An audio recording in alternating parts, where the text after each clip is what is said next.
Sud Radio, les clés d'une vie, Jacques Pessis. Les clés d'une vie, celle de mon invité. Vous avez été avocate avant de devenir chanteuse. Cela ne vous a jamais empêché de continuer à plaider à votre manière, avec des mots dont le public reste le seul juge. Bonjour Axel Red. C'est très très beau comme vous m'annoncez là. C'est vrai que vous êtes avocate au départ et chanteuse, et vous fêtez vos 30 ans de carrière. Et on va évoquer justement votre carrière et votre parcours selon le principe des clés d'une vie à travers des dates clés. Et puis on parlera tout à l'heure de Marigny que vous faites dans quelques jours pour le bonheur de votre public. Alors, la première date que j'ai trouvée, Axel Red, c'est le 16 mars 1991. C'est votre première télé en France. C'est-à-dire c'est une émission qui passe dans le Nord uniquement, qui s'appelle « T'empêche tout le monde de zapper », présentée par Jacques Taquet. Il y a un jeu, Vidéomania, et il y a un clip avec cette chanson.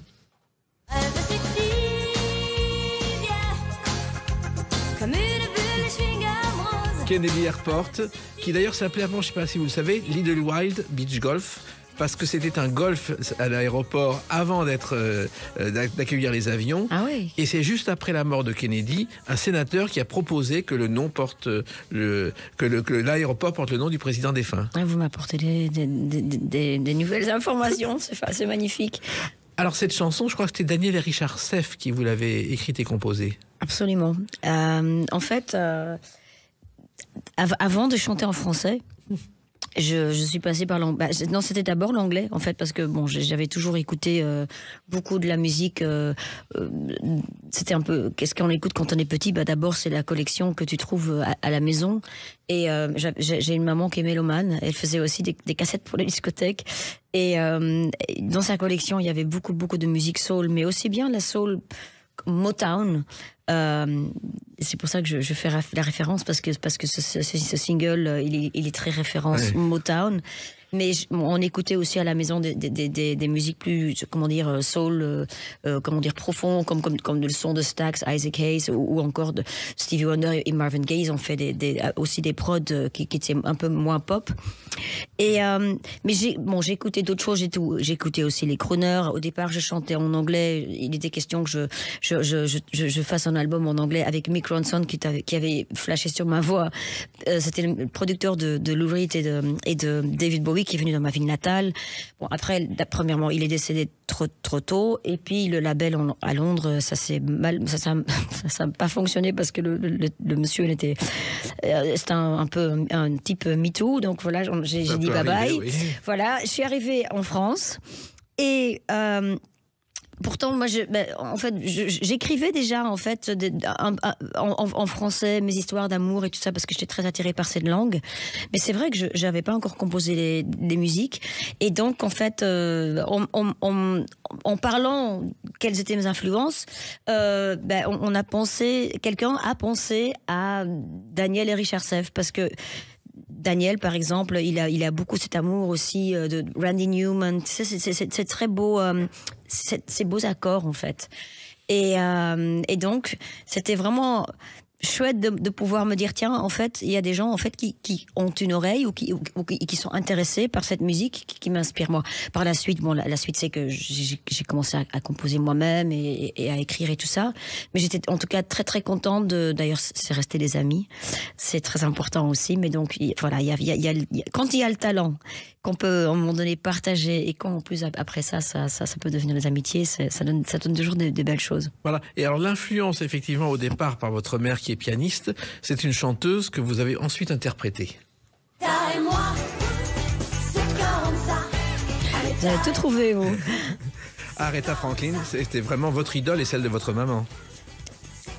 Aretha Franklin est une des grandes inspirations, idoles, oui.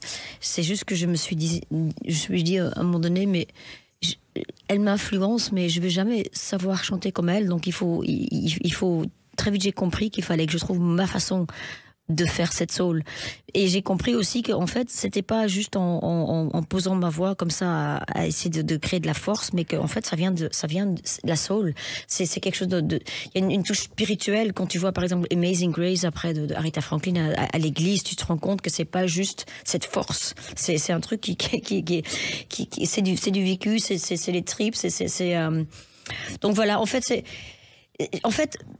c'était vraiment, c'est comme une sorte d'étude où tu vas te chercher, tu vas comprendre pourquoi ça m'influence et comment je vais la traduire moi-même, parce que ça m'a jamais intéressé en fait de copier quoi que ce soit. Même quand j'étais par la suite enregistrée à Nashville avec des musiciens de Memphis, en fait ça paraît bizarre, mais je dirais, c'était pas encore le Mecca de la musique Nashville à l'époque. On va en parler.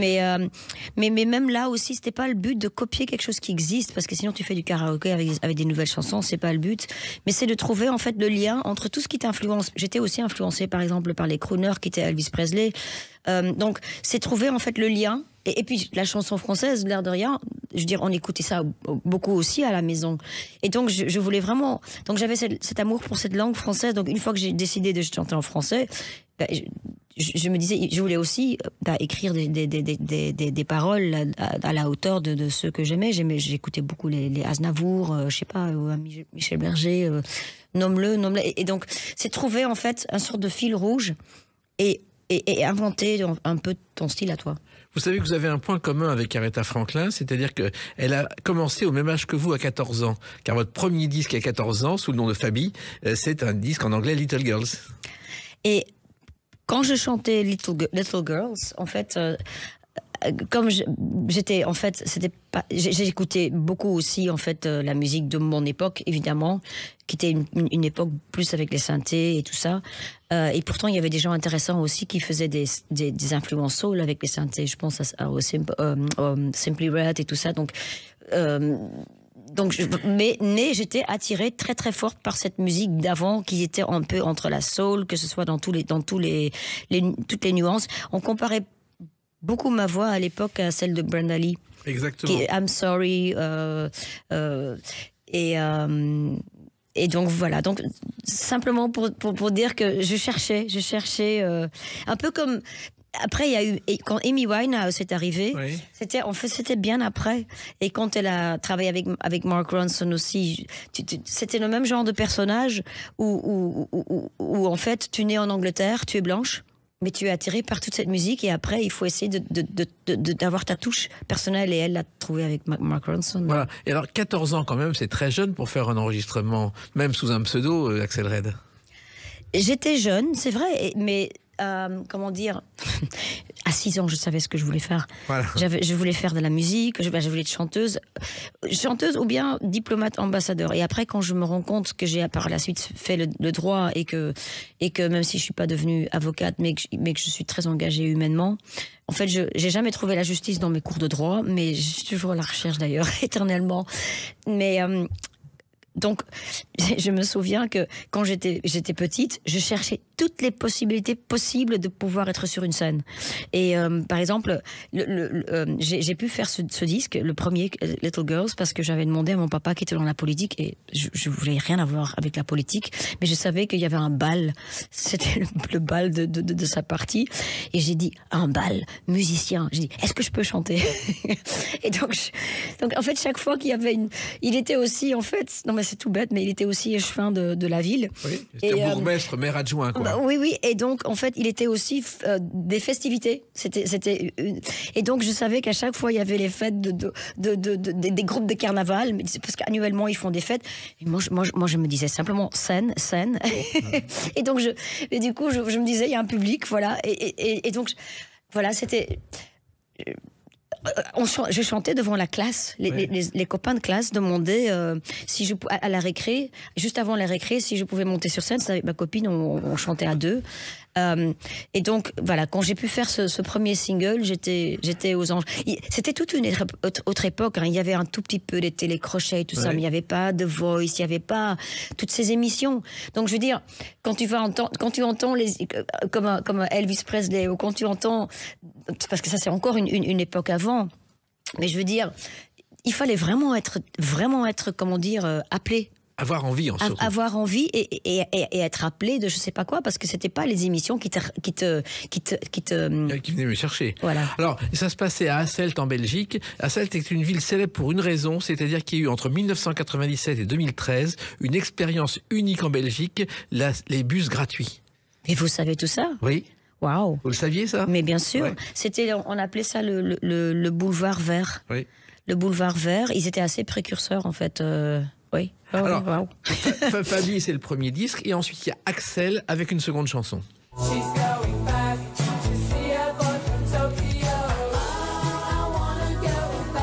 Ça, c'est Axel, c'est pas encore Axel Red. Hein. Non, mais vous savez quoi? Pour vous montrer à quel point c'était une autre époque, j'ai réfléchi à ça par la suite, parce qu'au moment même, je ne m'en rendais pas compte. On fait des choses dans l'inconscient. Mais je veux dire, je ne pouvais pas me permettre à l'époque de rester Axel, comme Adèle, comme Angèle. Parce qu'à l'époque, les femmes, c'était d'office qu'on allait rajouter un petit adjectif. On allait dire la petite Axel, la sensuelle Axel, ou je ne sais pas quoi. Donc les temps ont changé, heureusement. Heureusement. En tout cas, ce disque il y a eu un premier clip qui a été fait avec des petits moyens. C'était le premier clip, évidemment. Mais ça a marché. Et puis ça a continué. Et il y a une autre date importante dans votre carrière. C'est le 20 février 1999. À tout de suite sur Sud Radio avec Axel Red. Sud Radio, les clés d'une vie, Jacques Pessis. Sud Radio, les clés d'une vie, mon invité Axel Red. Le Théâtre Marigny, dans quelques jours, une tournée et cet album pour les 30 ans d'Axel Red. Parce que si on fait les comptes, on le disait, ça ferait un peu plus que ça. Oui, en fait, mais d'ailleurs on a hésité, est-ce qu'on va faire les 30 ans ou est-ce qu'on va faire les 40 ans? Les 30 ans, c'est le premier album qui s'appelle Pas pour rien, sans plus attendre. Et le 40 ans, c'était en 83. Et justement, c'était la sortie de Little Girls, de mon tout premier single. Mais après, j'ai une question. Quand est-ce qu'une carrière commence? Parce que par exemple, il y a des gens qui font comme premier succès une reprise.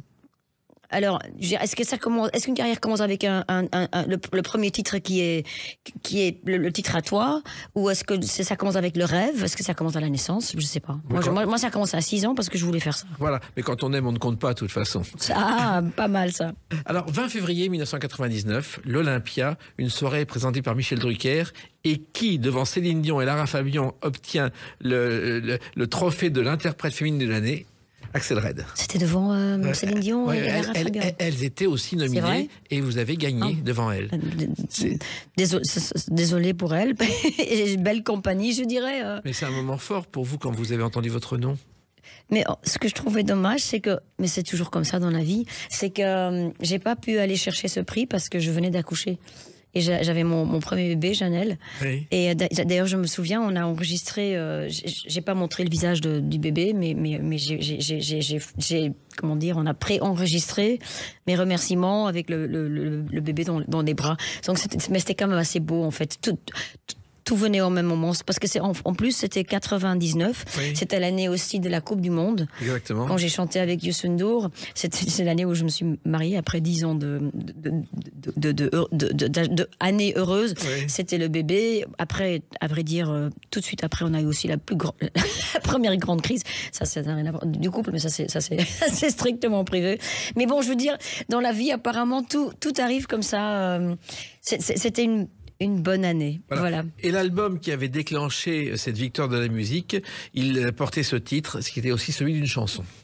Suffit qu'il bouge, suffit qu'il tremble, moi je le sens, baby, à tâtons. Alors à tâtons, il se trouve qu'il y a sur cet album, ce qui est assez rare, Axel Red, il y a eu 6 succès, 6 singles. C'est pas courant ça. Non. Et juste pour une dernière chose sur les victoires, c'est que j'étais fière en fait parce que j'ai eu la victoire de la chanteuse. Mais j'étais aussi nominée en tant que compositeur parce que Rester femme, c'était nominé. Donc j'étais quand même assez fière de ça. Non, c'est vrai qu'il y a eu beaucoup de singles. Il y a eu À quoi ça sert aussi parce que c'était dans le film Le Cousin. On va en parler tout à l'heure d'ailleurs. Mais en fait, on peut juste être content et stressé pour la suite parce qu'on se rend bien compte. J'étais très consciente en fait que il fallait surtout nourrir. C'est un peu comme maintenant en fait. Je suis très contente d'être un peu de retour et je trouve que les gens, pour la première fois, comme vous, j'ai l'impression que on commence à comprendre qui je suis, ce que je représente ou ce que j'ai représenté pour les autres et tout ça musicalement ou même mon parcours humanitaire. Mais maintenant, je sais que une chose est importante et c'est la seule, c'est il faut avoir des nouvelles bonnes chansons. Et c'était mon stress quand j'ai décidé que je voulais devenir chanteuse, j'avais vite compris que j'aimais en fait. La musique que j'aimais était tellement jolie, c'était Carole King, c'était tous ces que je me disais waouh, mais comment je vais réussir un jour à à avoir des chansons comme ça, ou à les faire, ou à les composer, à les écrire. Oui, vous avez travaillé d'abord dans un home studio et les chansons ont pris une dimension supplémentaire à Nashville quand vous les avez enregistrées, ce qui était un peu un rêve d'enfance. Oui, c'était un rêve d'enfance. C'était en fait... Bon, j'avais été jusqu'au bout dans ma recherche du son. Dans le premier album, Sans plus attendre, il y avait Sensualité, par exemple. Je veux dire, j'ai vraiment été chercher avec cette chanson un son qui avait pas. Cette chanson, par exemple, on peut très très bien aussi lui donner un vêtement très rhythm and blues à l'américaine. Mais j'ai vraiment voulu avoir cette guitare acoustique dedans pour vraiment, je sais pas, avoir avec cette combinaison de violon, d'acoustique avec cette rythmique. Mais j'étais restée un peu sur ma faim parce que, bon, voilà, je voulais vraiment avoir ce son soul tel que je l'avais en tête de ce que j'avais écouté depuis toujours. Mais je voulais pas non plus copier, comme je le disais tout à l'heure. Donc j'ai amené aussi des musiciens de chez nous pour avoir cette belgitude ou ce côté européen, parce que j'ai écouté aussi à l'époque déjà le son de Bristol, par exemple. J'étais influencée aussi par des gens comme Massive Attack et tout ça. Et donc c'était vraiment... En fait, c'est toute ma carrière, j'ai chaque fois à la recherche d'un son et me dire, bon, il y a ces influences, mais comment est-ce que moi, je vais l'interpréter pour que ça sonne du Axel Red. Et parmi les musiciens, je crois qu'il y avait le guitariste d'Otis Redding. Oui, il y avait Steve Cropper. C'était extraordinaire, ça. C'est extraordinaire. Il a carrément aussi joué un riff sur une des chansons qui était très, très inspiré de ce qu'il a joué sur Dock of the Bay. Donc je me dis, au lieu de sampler comme on le faisait à l'époque, parce que par exemple Massive Attack, justement, il samplait des violons de Isaac Hayes. Mais moi je me disais, je vais prendre les vrais, et après à la maison je peux encore le sampler si je veux, mais c'est eux qui l'ont rejoué. Alors cet album, c'est une forme de consécration, mais avant il y avait eu un autre album avec cette chanson que vous avez citée, Sensualité. J'aime tes yeux, j'aime ton odeur, tes gestes en douceur, lentement dirigés, sensualité. Et c'est à cette occasion que vous devenez vraiment Axel Red. Ça ne veut pas dire grand-chose pour moi, en fait. Les gens cherchent toujours, en fait, je vous dis, en fait, la seule raison pourquoi j'ai rajouté un deuxième nom, c'est pour qu'on me fout la paix. Oui. Voilà, mais là on entend une fois, c'est vraiment, même avec Kennedy Boulevard, parce tout à l'heure on a joué Kennedy Boulevard, et quand vous l'entendez, en fait après ce qui est devenu la chanson connue, et surtout en Belgique, c'était en fait un remix, parce que à l'époque, et personne ne le faisait, c'était en 89 ou en 98, ça a été enregistré avec des instruments organiques, et c'est un peu comme, on est un peu dans cette même époque où il y a plus beaucoup de musique organique, et maintenant je suis persuadée que ça va revenir chez les jeunes, cette envie de vraie guitare et ben en fait moi à cette époque-là, c'était cette envie d'aller retourner à ce son. Bon, après il y a eu c'était le remix, voilà, c'est comme ça. Il y a des toutes petites concessions que j'ai fait, il y en a pas beaucoup que j'ai fait dans ma vie, à vrai dire, et j'en suis très contente. Et donc Sensualité, c'est pareil, et avec le recul, je me dis que, parce que on a vraiment hésité, est-ce qu'on va plus dans les programmations pour la batterie par exemple, ou est-ce qu'on va garder ces instruments qui sont plutôt organiques, et je suis contente parce que maintenant je me dis vraiment que c'est peut-être une des raisons pourquoi elle résiste autant au niveau prod. Oui, et c'est avec Sensualité, Axel Red, que vous avez décidé d'abandonner le métier d'avocat, et à l'époque vous travailliez avec votre père, je crois. Oui, mais il faut vraiment minimaliser, hein. J'ai travaillé 1 mois chez mon père. Ah, quand même. Oui. Et en fait, je vous dis, en fait, moi, si j'allais faire le droit, c'était pour chercher cette justice. Et je me souviens très très bien, parce que je devais écrire une lettre pour quelqu'un qui était... il avait commis un meurtre. Et je devais écrire une lettre à la cour d'assises pour demander si on pouvait le libérer provisoirement. Et j'ai dit à mon père, mais papa, je veux dire... Il m'a pas l'air gentil, ce gars. Il avait étranglé une femme pour de l'argent. Et je dis, et mon père a dit, c'est pour ça que je t'ai filé le dossier, parce que je n'arrivais pas à défendre ce gars. Je dis, je suis pas faite pour ça, j'ai dit. Non, votre vie a changé et vous l'avez justement chanté. Si demain je pouvais changer ma vie, je ne crois pas que j'en serais tellement ravie. Alors cette chanson, en filigrane, c'est un clin d'œil à quelqu'un que vous aimez beaucoup, je crois, Axel Red, qui est Jeanne Moreau. Oui, c'est... en fait, moi je trouve que cette chanson, elle peut évoquer beaucoup de styles et beaucoup il y a beaucoup de références dedans parce que j'avais envie d'avoir quelque chose de français parce que j'avais en fait interprété à une émission. J'ai la mémoire qui flanche. Et donc, j'avais ça en tête. Mais en même temps, c'était sur l'album Jardin secret, qui était très, très référence, un peu comme ce matin, mais que j'avais fait sur l'album précédent, mais à des Burt Bacharach et à des Minnie Riperton, avec donc, toutes ces chansons un peu entre pop, soul, mais avec des très, très beaux accords. Donc, il y a référence. Et c'est ça que je trouve vraiment intéressant à ces deux mondes qui sont la chanson française et qui sont en même temps cette soul pop américaine. Ouais. Et j'ai toujours un peu été entre ces deux-là. Et par exemple, dans mes interviews, il y avait des gens qui me disaient, en Belgique, par exemple, ceux qui ne parlent même pas la langue française, c'est les Flamands, du haut. Alors ils disaient, je trouve qu'il y a quand même aussi une partie de chansons dans votre répertoire. Et moi, au départ, je me disais, mais c'est pas la musique que j'ai immédiatement en tête. Mais quelque part, je trouvais ça un compliment parce que j'ai toujours voulu quand même aussi avoir ce parfait mariage entre cet amour pour cette langue française et pour ce chic que le français a. Voilà. Et chaque fois que j'ai réussi un texte de le faire en français sur cette musique, donc qui était plutôt avec ses racines un peu plutôt anglo-saxonnes, mais chaque fois quand le texte était fait, je trouvais qu'il y avait une valeur ajoutée et que le français apportait quelque chose de plus. C'est ce qu'on appelle une chanson de bonne tenue. Et les tenues, justement, ont de l'importance dans votre vie. On va l'évoquer à travers une autre date, le 26 janvier 2013. A tout de suite sur Sud Radio avec Axel Red. Sud Radio, les clés d'une vie, Jacques Pessis. Sud Radio, les clés d'une vie, mon invité Axel Red. Le Théâtre Marigny, une tournée, un album pour vos 30 ans d'Axel Red, on en parle tout à l'heure. Et j'ai trouvé une date étonnante, le 26 janvier 2013, au Muséum Alcette, il y a l'exposition Fashion Victim Axel Red. Vous avez trouvé ça aussi? Oui. Wow. Et c'est vrai que vous avez exposé toutes vos tenues dans un musée en 2013. C'est-à-dire que, en fait, un peu comme un collecteur d'œuvres d'art, moi je suis une collectionneuse de vêtements.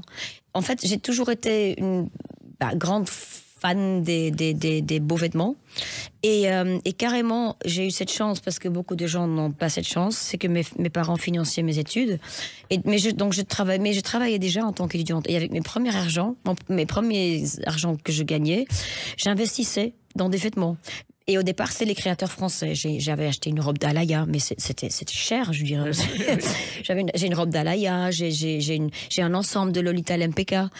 D'ailleurs, après, elle m'avait un jour, pour ma deuxième télé, parce que vous avez parlé de ma première télé, la deuxième télé, c'était il y avait Gilbert Bécaud. Alors du coup, pour mon père, là c'était important. Mais elle m'avait prêté une robe, donc je trouvais ça beau. Mais après, en fait, quand je suis arrivée avec mon premier album et que je venais en France, je trouvais ça très important de me dire, écoute, autant que j'aime bien les créateurs français, je pense que c'est plus important que je vienne ici avec une propre identité, avec cette belgitude pour que pas que je reste cette petite fille ici qui est juste en admiration d'eux, mais que voilà, j'apporte autre chose et je propose une propre identité. Et c'était vraiment, quand moi je suis arrivée, c'était en 92-13. C'était vraiment le début. Il y a eu les 6 d'Anvers. C'était Martin Margiela, qui est d'ailleurs de ma ville natale, Hasselt. Il y avait Anne Lemester, il y avait Dries Van Noten. Et donc, je me suis dit, je vais porter ces vêtements-là. Et comme ça, en fait, ensemble, en fait, quelque part, on est plus fort. Et après, il y a eu les chorégraphes. Et en fait, c'était une sorte de belgitude qui a commencé à exister. Et donc, mais j'achetais les vêtements. Parce que je voulais les porter tout le temps. Je voulais pas. Ils me les prêtaient bien sûr aussi. D'ailleurs, ils me le vendaient à des bons prix. Mais je voulais les avoir pour les porter tout le temps, parce que ça m'intéressait pas de porter à une télé un vêtement et après d'avoir un style complément quand tu te balades en ville ou quand tu fais tes interviews. Et petit à petit, en fait, j'ai investi dans une collection. Et quand j'ai donc fait cette expo, j'étais le curateur ensemble avec un ami qui est un grand personnage dans la mode, Didier Verfard. Et effectivement, les gens disaient, en fait, c'est en même temps l'histoire de la mode belge. Exactement. Je me souviens, à l'entrée, il y avait des mannequins en rouge avec des chapeaux d'Elvis Pompilio. Oui, il y avait une trentaine, quarantaine. On avait spécialement fabriqué les poupées rouges Oui. Avec ses chapeaux. Avec des chapeaux rouges de Elvis Pompilio. Elvis Pompilio, il faut savoir qu'il est d'origine italienne, qu'il a fait son métier en Belgique, mais qu'il habille la cour d'Angleterre aussi. Absolument, absolument. Et ce que les gens ne savent pas non plus. Bon, après, je vais juste citer le nom parce que je vais l'oublier, parce que pour moi, la meilleure créatrice belge, elle s'appelle Véronique Leroy. Voilà, mais après, on peut en parler. Mais je veux dire, Elvis Pompilio, ce que les gens ne savent pas, c'est que quand j'ai porté le chapeau de cow-boy que j'avais demandé, qu'il avait fait pour moi, je l'ai porté pour le clip de ma prière. Oui. Et après, je l'ai encore porté dans Restez Femme. D'ailleurs, je le jette dans À quoi ça sert. Et je le jette, en fait, à la fin dans Restez Femme. Et d'ailleurs, je le reporte de temps en temps. J'en ai plein à la maison, une collection de ce genre de chapeaux. Mais Madonna, quelques années plus tard, elle est allée chez Elvis Pompilio pour demander le même chapeau. Voilà. Et elle l'a porté dans tout son album de music. Mais c'était vraiment inspiré, à vrai dire, de ce que j'ai fait. Voilà, exactement. Il faut rendre à César ce qui appartient à Axel Red. Alors, il y a eu d'autres chansons, et il y a une chanson qui symbolise ce que vous êtes devenu. C'est beau de voir le monde qui joue. Allez, allez, à toi de faire rêver. À ton tour de La cour des grands, c'est vrai que vous êtes entré dans la cour des grands, et surtout en interprétant cette chanson avec Youssou N'Dour, en faisant l'ouverture de la Coupe du Monde de football. C'est un grand moment, C'était ça. un très bon moment. J'ai revu. On s'est vu à plusieurs reprises parce qu'on avait fait des émissions au Sénégal. C'était une grande émission de la francophonie et donc on se recroise. Et là, la semaine passée, on a remis un prix ensemble à des jeunes entrepreneuses africaines. Et en fait, c'est aussi un âme frère, un peu comme Renaud. Il n'y a pas de hasard qu'en fait, à un moment donné, on fait quelque chose ensemble. Et on s'était dit, mais qu'est-ce que c'était quand même, à vrai dire. À l'époque, on avait beaucoup rigolé, on avait beaucoup décompressé le truc parce qu'on est tous les deux un peu le côté ne prenons pas le truc trop au sérieux. Mais maintenant, on se disait, c'était quand même un grand truc, quoi. Je veux dire, c'était. Vous étiez au Stade de France. Mais oui, il y a eu 1 milliard de gens qui regardaient. Et heureusement, on s'est pas rendu compte parce que sinon, franchement, mais à deux, c'est ce que je dis. En fait, à deux, on a tellement ri heureusement, du coup, on n'a pas stressé. Et vous avez sauvé. Et la France a gagné. Et la France a gagné. Et vous avez sauvé l'honneur de la Belgique, qui a été éliminée dès le premier tour après 3 matchs. Ça, j'avais oublié. Et c'est vrai que Youssou N'Dour, aujourd'hui, il est devenu ministre, conseiller du président. Il a fait une toute autre carrière. Alors. Oui et non, parce que j'ai parlé avec lui de la politique et il a dit. J'ai compris, il a dit, un peu comme j'ai compris moi, c'est que c'est parfois plus facile d'avoir un impact quand il n'est pas avec le pied dedans. Oui. Et donc, même s'il va peut-être pas, oui ou non, rester dans la politique, je veux dire, il va avoir un impact parce qu'il continue quand même aussi ses combats humanitaires. Parce que, voilà, donc en fait, c'est pas très loin, en fait. Alors justement, vos combats humanitaires, Axel Red, ils ont débuté 1 an avant cette compétition et vous êtes devenue ambassadrice des Nations Unies, du Fonds des Nations Unies pour l'enfance. Et ça a été quelque chose de très important pour vous. Oui, ça a même commencé avant en fait, parce qu'il m'avait demandé d'être marraine pour le traité d'Ottawa contre les mines antipersonnelles. Et c'est pour ça que je dis, il n'y a pas de hasard dans la vie. J'avais été au Vietnam, en fait, quand les frontières étaient encore fermées, on était étudiante avec mon mari et on avait cette chance par un ami qui connaissait quelqu'un à l'ambassade, mais d'être là comme ça, sac à dos, en fait on a vu des choses que les gens par la suite n'ont pas vues parce que le gouvernement cache ces choses une fois que le tourisme arrive. C'était les victimes de guerre qui étaient là, sans membres et sans prothèse surtout, et donc c'est vraiment quelque chose que j'ai toujours, en fait, comme un sort de fil rouge, continué à défendre. Maintenant, je suis devenue d'ailleurs depuis 5-6 ans ambassadrice aussi pour Handicap International. Et je me bats maintenant, en fait, pour qu'un jour, rapidement, j'espère, on ne vise plus les civils dans une guerre. Voilà. Et il se trouve aujourd'hui qu'il semble qu'il y ait plusieurs dizaines de millions de mines antipersonnelles qui soient encore quelque part dans le monde. Ouais. Mais ça ne veut pas dire qu'à chaque fois qu'on on libère un terrain, que c'est un travail qui ne sert à rien. Non, parce que chaque mine qu'on enlève, chaque terrain qu'on libère de mine, il offre de nouveau une vie à tous les gens du village. Il offre une possibilité à une famille de pouvoir reprendre leur maison. Donc c'est vraiment ces gens qui font ce travail, ces enleveurs de mines, ce sont des héros. Ce sont les Nations Unies qui sont venues vous chercher pour être ambassadrice. Oui. Mais ce que je veux dire, c'est que en fait, mes combats humanitaires, ils vont au-delà, si je peux le dire, de ces associations, parce que j'ai été défendre en fait tellement de sujets de femmes en étant ambassadrice pour l'enfant, l'UNICEF. Mais en fait, je leur disais, j'adore évidemment les enfants, mais à quoi ça sert en fait de vacciner un enfant si à 8 ans, il est considéré comme une femme dans la société et qu'on va le vendre, on va l'épouser. Et donc, c'est pas pour rien que j'ai fini par écrire Sisters and Empathy. C'était 25 chansons sur les crimes, les violences sexuelles contre les filles et les femmes. Et après encore un autre album qui s'appelait Sérénité, mais que j'ai changé le titre, un cœur comme le mien, parce que la maison disque voulait sinon de nouveau pas le sortir. Mais c'était des thèmes en fait qui étaient mes combats, qui étaient au-delà de ces associations. J'étais aussi pour Oxfam au Sénégal, pour l'équitable, Amnesty International. J'étais plaidée pour l'abolition de la prostitution, mais c'est vraiment des choses. J'étais la semaine passée encore à Molenbeek pour parler sur le genre, parce que je pense qu'il faut oublier le genre et se rendre compte qu'on est des humains. Voilà. Mais vous étiez en avance sur votre temps. À l'époque, personne n'en parlait à part vous et quelques autres, Axel Red. Je pense que oui, mais j'ai surtout pensé en fait à toutes ces femmes avant moi qui ont brûlé comme des sorcières, des femmes rousses. Donc je sais que moi j'ai toujours su que c'est pour ça que j'ai compatisé encore plus. Si moi j'avais vécu à l'époque de la Renaissance, j'aurais brûlé vif parce que d'un côté j'aime les plantes, j'aime l'Ayurveda, j'aime cette médecine alternative et holistic approach comme on dit, et d'un autre côté je suis rebelle, je supporte pas l'injustice quoi. Donc je crie, je suis blessée, et quelquefois ça se termine par une chanson. À quoi ça sert, ces sentiments profonds? Oh non, je me sens de travers. Et c'est cette chanson qui est devenue la bande originale du film Le Cousin, oui. d'Alain Corneau. C'était un beau film. Et j'ai gardé un souvenir incroyable. D'abord, Alain Corneau, c'est un grand réalisateur. Mais c'est l'humain. En fait, chaque fois, c'est un peu la même chose. C'est que je savais pas qu'il allait me contacter pour cette chanson, mais après, j'ai découvert l'être humain et c'est vraiment quelqu'un d'incroyable. Et j'ai surtout aussi beaucoup ri parce qu'on a fait la promo ensemble. Ils ont beaucoup de budget dans le cinéma. Moi, j'ai jamais fait la promo avec un avion privé, mais j'ai fait la promo avec Alain Chabat et Patrick Timsit. Je pense que j'ai jamais autant ri dans ma vie. Alors que c'était leur premier rôle dramatique, ce qu'ils n'avaient jamais fait avant. Oui, c'est vrai. Et j'adore en fait quand les acteurs comiques deviennent dramatiques parce que c'est un peu comme Benoît Poelvoort quand il a dans le rôle dans Chanel, il m'a fait pleurer. Et pareil, c'est cette capacité. Alain Chabat, évidemment, ou Timsit, ils peuvent te faire pleurer. C'est grands acteurs.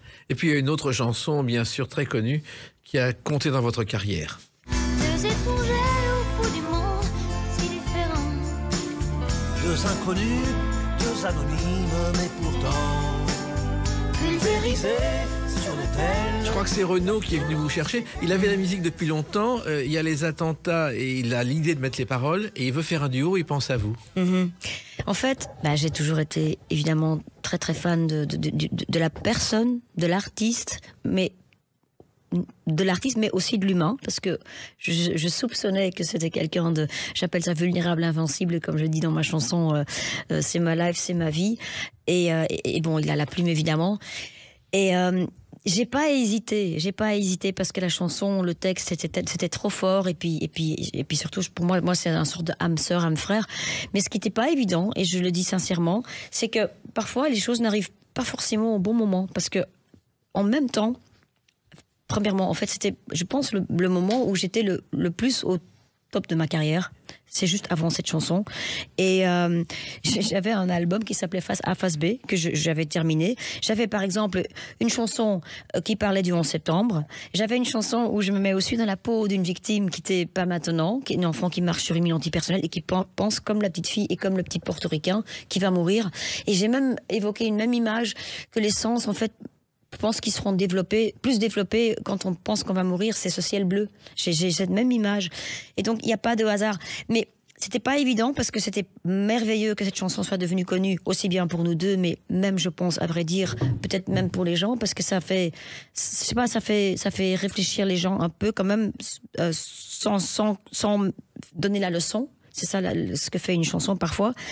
Mais même si mon album a marché et tout ça, ça a mis un peu d'ombre parce que, en fait, je ne pouvais pas, je pense, avec la production, être plus éloignée de la production de Manhattan Kaboul. Et pourtant, j'ai eu d'autres moments dans ma carrière, je pense à Je t'attends, qui était plus guitare ou même quand j'ai été enregistré à Woodstock, qui était un album très guitare, c'était beaucoup plus proche de Manhattan Kaboul. Et donc, pour le public, c'était un peu perturbant parce que face A, face B, le face A, c'était comme Je me fâche.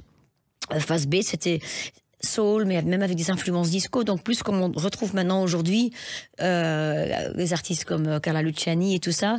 Mais moi, et que j'aime beaucoup. Mais moi, donc j'arrivais donc à cette époque, c'était, je sais pas, l'année c'était 2003, je crois. Oui, et j'arrivais avec ça, et les gens, ils étaient pas prêts, quoi. Ah oui, mais finalement, je pense que dans la vie, on perd, on gagne. Oui, mais enfin, vous avez gagné à être connu, c'est déjà pas mal. Et on va continuer à parler de vous à travers une date future, le 18 décembre 2023. A tout de suite sur Sud Radio avec Axel Red.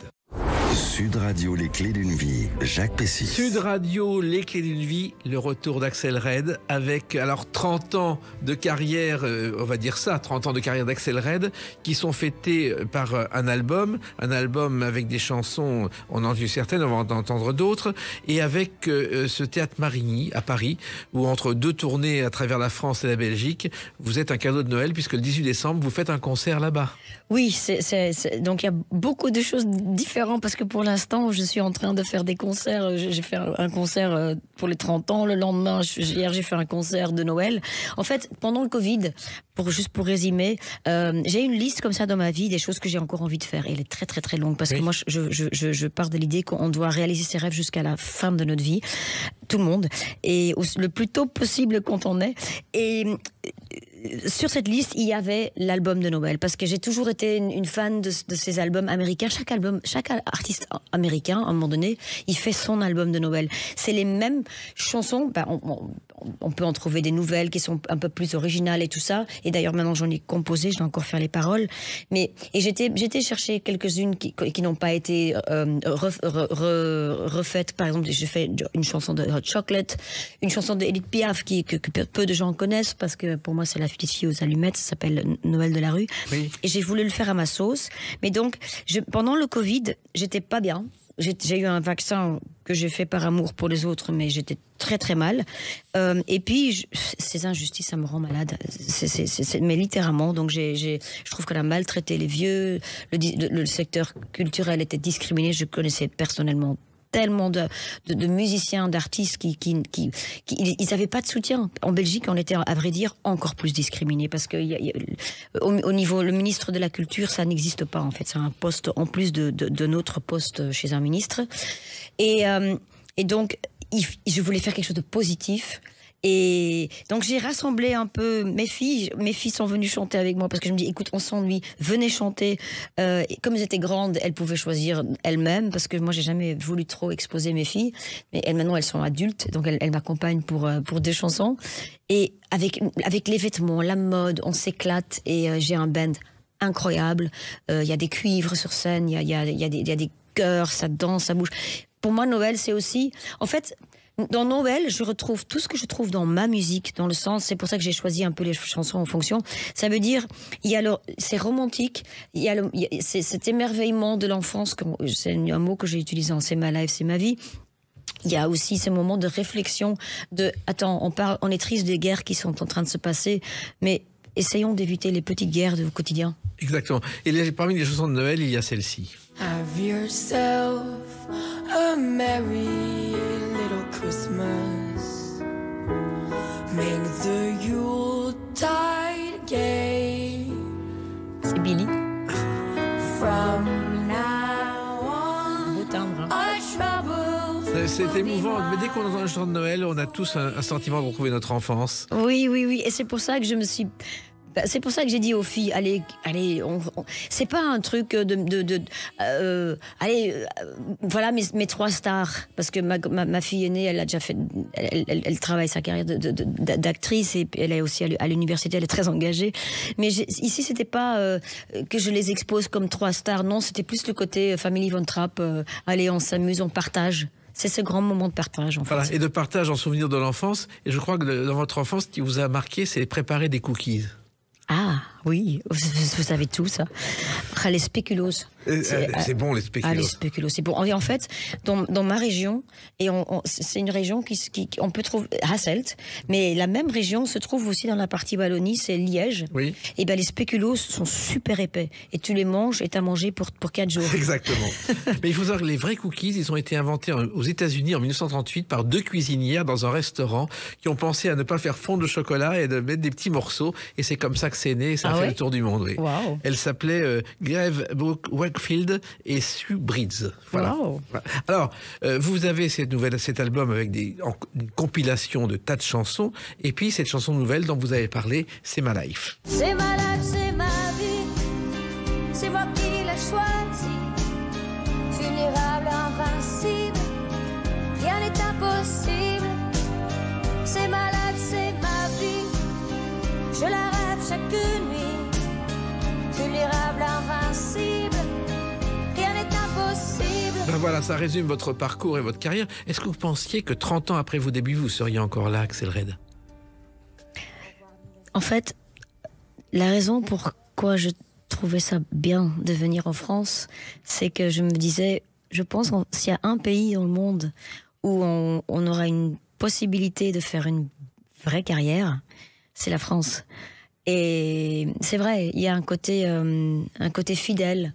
Évidemment, j'avais le bon exemple de Jacques Brel, donc je ne pouvais que rêver. Après, bon, Johnny, vous l'êtes carrément approprié. Il y a Adamo aussi. Il y a Adamo, c'est mon voisin, Salvatore Adamo. Et d'ailleurs, maintenant je le dis, c'est un petit peu une réponse à la chanson de Adamo qui lui dit c'est elle qui m'a choisi. Oui. Et moi je dis c'est moi qui l'ai choisi, mais je pense que pour finir, le connaissant, on a un peu les mêmes valeurs, le même principe sur la vie. C'est quelqu'un que j'apprécie énormément d'ailleurs comme artiste, comme personne. Et donc voilà. Mais je ne pouvais que rêver, effectivement. Après, c'est pour ça qu'il y a beaucoup de gratitude aujourd'hui. Et beaucoup de modestie, parce que je me dis que, en fait, il y a beaucoup de chance quand même. À un moment donné, on est dans un monde, dans un pays, on a les parents. C'est quelque chose qui vous permettent de réaliser vos rêves. Par exemple, Youssou N'Dour, ça m'a vraiment fort frappé. Quand on a parlé à ces jeunes entrepreneuses africaines, quand elles avaient reçu le prix pour quelque chose qu'ils avaient inventé, il a dit à deux reprises, il a parlé de remercier vos parents. Et on oublie ça très très fort dans cette société. Je trouve, d'un côté, on devient très narcissique parce que les crises se succèdent et tout le monde a peur. On a peur de ne pas trouver sa place. Et c'est le moi. Et on oublie en fait qu'on est tous interdépendants et qu'il faut respecter les vieux, il faut les écouter, que les vieux doivent écouter aussi les jeunes, que les enfants aussi, ils peuvent avoir des idées. Il faut garder en fait tous ces éléments en nous toute une vie et être moi. Voilà. Ben moi, c'est justement, ça fait penser à une chanson, toujours moi. Mais Dieu, pourquoi Pas mal ça. c'est toujours moi? Pas mal ça. T'as pas le ciel. C'est aussi une chanson qui est dans cette compilation. C'est une chanson aussi qui a marqué une partie de votre carrière parce que vous évoluez à chaque fois. À chaque fois, vous surprenez, Axel Red. Ce n'est jamais la même chose. Merci. Mais j'ai essayé. Mais à tel point que Philippe, avec qui j'ai partagé quand même tout ce chemin, parce qu'on on est un couple, mais je veux dire, depuis le début, en fait, ça fait 35 ans. Il est aussi mélomane, donc on a fait tout ce parcours ensemble. Donc c'est vraiment agréable et il m'a dit à un moment donné, quand c'était l'album Rouge Ardent, c'est bien que chaque fois tu veux aller plus loin et tu ne veux pas répéter ce que tu as déjà fait, tu as tellement peur de te répéter, mais à un moment donné, tu peux quand même utiliser tes ingrédients de nouveau dans la musique et n'aie pas peur, parce que parfois c'est vrai, c'est pourtant une phrase que j'avais écrite un jour dans une chanson qui s'appelle Papa dit, c'était sur À tâtons, où je me dis, si tu prends trop de risques, en fait les autres vont te confisquer tes idées, parce que toi tu es déjà plus loin, les gens l'ont pas compris parce que parfois tu es trop tôt, et toi tu avances toujours, et chaque fois les autres ils se disent parfait, elle était trop tôt, je vais un peu prendre l'idée, et c'est eux qui vont avoir les lauriers de tes des efforts. Voilà. Il faut savoir aussi que non seulement vous innovez dans le style des chansons, mais aussi dans les lieux où vous enregistrez. Par exemple, l'album Un cœur comme le mien, Axel Red, vous l'avez enregistré dans une ancienne chapelle à Woodstock. C'est quand même assez rare, ça. Oui, c'était un moment magique. Et il y avait le musicien, c'était un des musiciens incroyables. On avait été voir, par exemple, un concert de Lee Von Helm. C'est le batteur de The Band, le groupe. Quand Bob Dylan a décidé de jouer pour la première fois électrique, parce qu'avant c'était acoustique, c'était le chanteur folk, en fait il avait son groupe de band, c'était la maison de Pink House, et donc Lee Von Helm c'était le batteur, et lui il faisait, mais vraiment comme une sorte dans la tradition country, il organisait des concerts dans sa grange, et tous les musiciens venaient, et donc c'est vrai que ça changeait un peu de Memphis, parce qu'en plus c'était tout à coup un autre univers, mais bon, j'essayais quand même de mettre ma couleur dedans. Donc il y avait le guitariste de Bob Dylan d'ailleurs qui jouait, Stu Campbell, qui jouait sur l'album. Il y avait la contrebasse, il y avait et j'avais carrément dit, cet album il y aura pas de clavier. Et les guitares jouaient la fonction de clavier. Après, à un moment donné, il y a Stu Kim qui m'a dit mais c'est pas possible. Ici, j'entends un orgue. Ici, cette chanson, il faut un orgue. Je dis non, je veux pas de clavier sur cet album. Alors il a dit mais c'est quoi tout ça? Mais je me faisais des dogmes comme ça pour à chaque fois pouvoir me dire c'est différent qu'avant, et j'ai voulu et Rouge Ardent. J'ai en fait. C'est pour ça que je pense que j'aime. Pour moi, je pense que c'est mon meilleur album pour ça. Parce que tous les ingrédients se trouvent de nouveau. En même temps, on peut trouver quelque part mon engagement dedans, le romantisme, la soul, les guitares un peu plus americana. C'est un melting pot. Et il y a une boisson, le Rouge Ardent, qui est un apéritif sans alcool. Je ne sais pas si vous le savez. C'est vrai? Oui. Qui existe en France à base de verjus. Ah, je savais et pas. Et porte ce nom. Waouh. Moi, j'ai fait référence en fait à Bleu Pétrole à Bachung. À Bachung, ouais. Alors, il y a une autre chanson aussi qui compte parce qu'elle correspond à vos combats et elle est dans cette compilation, c'est La Claque. Comment ai-je pu me laisser aller t'écouter, mais c'est fini, et bien fini, je serai plus. En fait, les gens se disent, et il y a beaucoup de choses je me rends compte, on fait dans le subconscient.